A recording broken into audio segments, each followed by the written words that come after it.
When actors reach fame and fortune, they are usually happy about it. But that wasn't exactly the case for Marie Schneider. She was so traumatized after reaching success that she even attempted to take her own life. So what exactly happened to her? Keep watching to find out.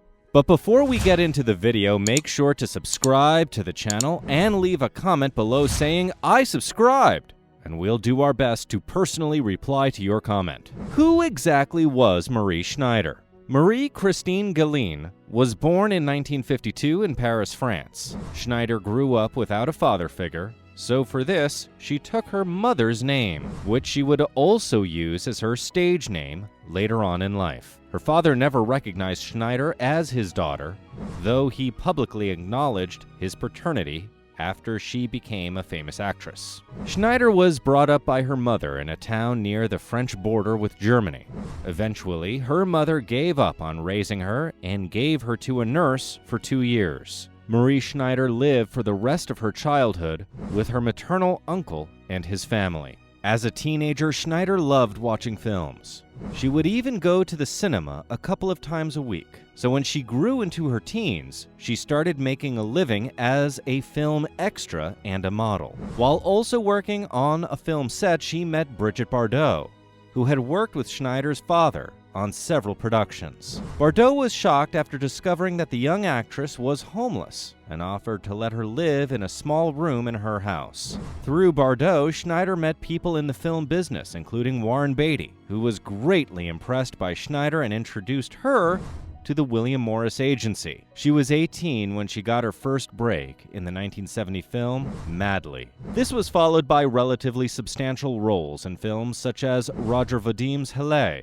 The Old Maid, and Dear Parents. On the other hand, Schneider would still try to connect with her biological father. When she was 16, she visited him unannounced. Although her father didn't consider her as his own, he still kept in contact with her from time to time and was actually the one who introduced her to people that worked in the film industry. Over the years, Schneider and her biological father would meet irregularly, but their relationship became better the more reputation she got as an actress. Schneider's fame came knocking on her door when she was discovered by Bernardo Bertucci. He somehow became her mentor and gave her small parts in a few minor French films. She got a lot of recognition from the movie Last Tango in Paris. Her acting was so impressive that she had some of the best directors offering her lead roles in films. But there was one thing that Schneider couldn't handle so well, and that was fame. Last Tango in Paris and related controversies. Schneider gained international success for her performance at the age of 19 in The Last Tango in Paris. She performed several adult scenes in a graphic portrayal of a relationship with an older man. Bertolucci did not reveal this scene to her until just before the filming of it. Schneider was mortified, and even though she did what she was told, she later revealed that she regretted not calling her agent or a lawyer, as she would have been forced to do something that wasn't in the script. But at the time, Schneider didn't know that. She was told by another actor to not worry, as it was just a movie. But during the scene, even though what was happening wasn't real and it was just acting, Schneider was crying real tears. She felt humiliated by both Marlon Brando and Bertolucci. After the scene, Marlon didn't even apologize to her, even though she was crying. Thankfully, the scene was just one take.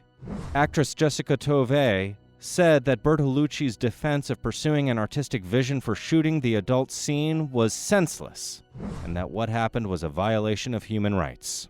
Revealing her private life to the public didn't do her justice either. An actor in The Last Tango in Paris was the first person to tell Schneider all about the negative parts of fame and how the media can transform her personal life and make it as dramatic as they can for monetary gain.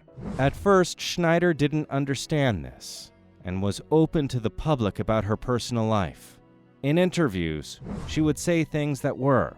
One of the things she revealed was that she was attracted to both genders, and not only men. She also revealed that she committed herself to a psychiatric institution to be with her girlfriend of the time. These claims were often transformed by the press, but it did not contribute to making Schneider even more famous. When it came to her career, she wasn't the best actress to work with.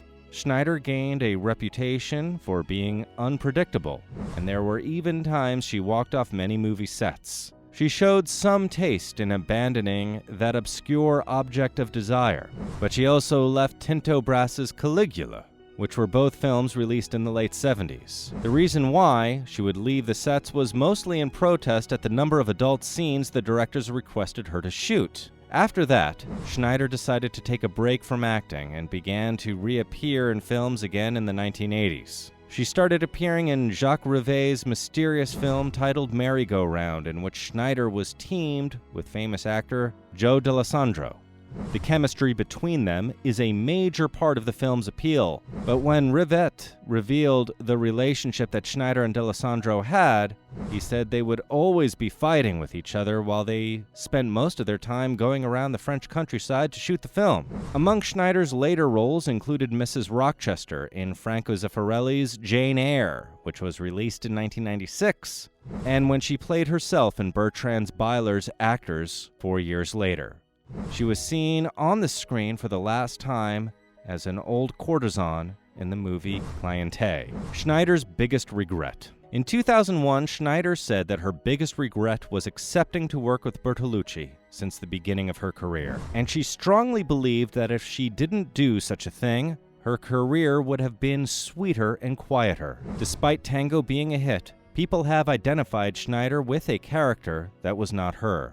Schneider said that due to her experience with the film, her treatment afterward was far from a serious actress. This traumatic experience led to her never shooting adult scenes again.